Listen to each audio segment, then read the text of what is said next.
Conservationists are growing alarmed at the amount of plastics, especially so-called microplastics, floating in the world's oceans. Now an island environmentalist is dipping into local waters, to help map the extent of the problem. Brian Higgins reports.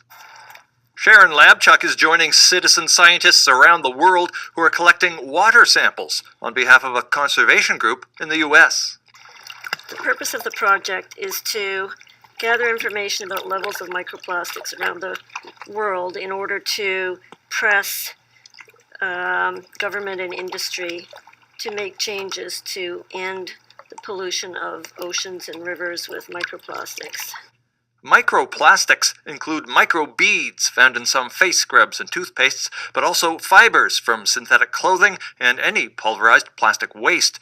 A group called Adventurers and Scientists for Conservation is now mapping the extent of microplastic pollution in the world's oceans. The researcher heading up the project is eager to be receiving her first samples from this region. I am so excited.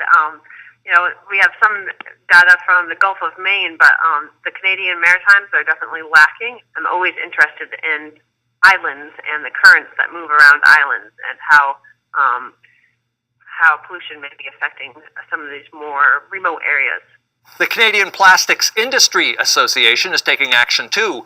It takes part in an international program called Operation Clean Sweep to reduce industrial sources of plastic waste. And with governments looking at banning microbeads in cosmetics, the association says manufacturers have voluntarily agreed to phase them out.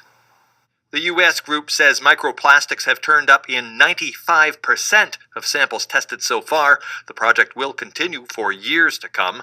Labchuk says she hopes more islanders take the plunge as citizen scientists.